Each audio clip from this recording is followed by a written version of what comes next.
tidak perlu pintar untuk jadi menteri. Sebuah kalimat yang terdengar kontroversi, menguras emosi, dan akan menyakiti hati Anda jika Anda adalah anak menteri. Namun, jika kita lihat dari perspektif rakyat, inilah yang terjadi di mana sebuah jabatan penting di negeri ini tidak diisi oleh orang yang kompeten di bidangnya. Ketua Umum Partai Gerindra Prabowo Subianto marah besar kepada mantan Menteri Kelautan dan Perikanan Edi Prabowo yang terjerat kasus korupsi. Komisi 8 DPR juga menyayangkan pernyataan Pak Menteri Agama yang sering menimbulkan kontroversi di publik, tidak substantif dan produktif, dan sering menimbulkan kegaduhan. Dari mulai pernyataan larangan cadar, celana cingkrang, dan yang terbaru ungkapan Pak Menteri Agama Republik Indonesia bahwa institusi pemerintah memiliki banyak peluang untuk disusupi paham radikal. Universitas Indonesia meminta maaf dan menangguhkan gelar Dr. Menteri SDM sekaligus Ketua Umum Partai Golkar Bahlil Lahadalia. Penangguhan ini menyusul berbagai polemik disertasi Bahlil yang menyandang gelar doktor dalam waktu kurang dari 2 tahun. Selain itu juga dugaan adanya unsur perjokian dalam karya tulis ilmiah Bahlil. Presiden Prabowo Subianto bertekad dan memiliki komitmen melawan korupsi di Indonesia. Namun tekad itu justru ditertawakan. Prabowo pun mengaku berbagai pihak yang meremehkan soal pemberantasan korupsi di tanah air karena sudah terlalu banyak. Gimana? Respon seperti apa yang Anda rasakan? Lucu? Miris? Emosi? Atau Anda ingin berkata, orang-orang yang tolol, jadi tolol bang. Tapi tahan dulu komentar Anda. Kita cari tahu lebih dalam. Bagaimana mungkin orang yang tidak paham bidangnya bisa menjadi menteri? Lalu apa kapabilitas seseorang agar bisa menjadi menteri di negeri ini?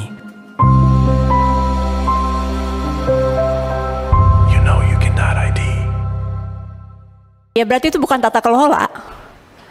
Itu kebodohan aja sih Pak. Iya. Beberapa waktu lalu, kita dikejutkan oleh sejumlah video yang viral. Mungkin Anda juga sudah pernah melihatnya di mana seorang menteri terlihat kebingungan, bahkan tidak tahu tentang regulasi yang jadi tanggung jawabnya. Fenomena ini langsung menjadi bahan diskusi dan kritik di berbagai media sosial.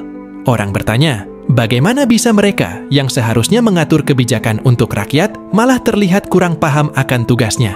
Menyedihkan atau justru lucu? Dan lebih parah lagi, ini bukan insiden yang terjadi sekali dua kali.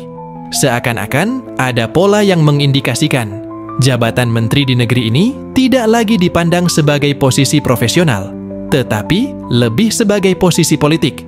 Tapi, apakah benar seperti itu? Oke.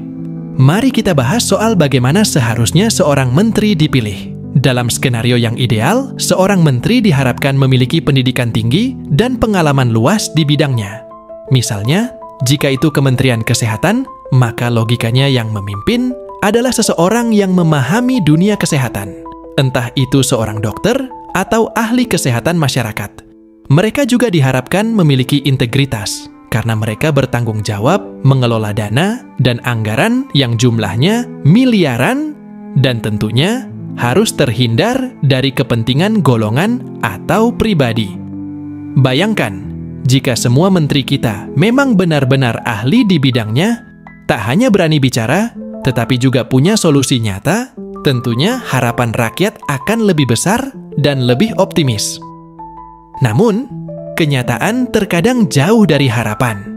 Di banyak negara, termasuk di sini, ada yang disebut dengan politik balas jasa. Dalam konsep ini, jabatan menteri bisa diberikan sebagai kompensasi kepada mereka yang mendukung kemenangan pemimpin, meskipun orang tersebut tidak benar-benar punya kompetensi di bidangnya. Contoh kasusnya, beberapa menteri yang berasal dari partai politik besar yang justru bertugas di kementerian yang sama sekali tidak sesuai dengan latar belakang mereka. Data menunjukkan bahwa lebih dari 60% anggota kabinet diisi oleh tokoh partai atau orang-orang dekat pemerintah. Artinya, kompetensi seringkali tidak menjadi prioritas utama, tetapi seberapa kuat koneksi mereka di dalam politik. Apa dampaknya pada negara? Dengan kepemimpinan seperti ini, banyak sektor di negara kita tidak berkembang sesuai potensi maksimalnya. Misalnya, sektor pendidikan yang masih mengalami banyak masalah, dan sektor kesehatan yang seringkali kewalahan dalam menyediakan layanan yang memadai bagi masyarakat. Dan bukan hanya itu, efek dari jabatan yang disalahgunakan juga membuka peluang besar untuk korupsi. Berdasarkan Indeks Persepsi Korupsi kita masih berada di posisi yang cukup tinggi di antara negara-negara di Asia Tenggara. Ini bukan hanya data semata, tapi ini realita yang kita semua hadapi setiap harinya.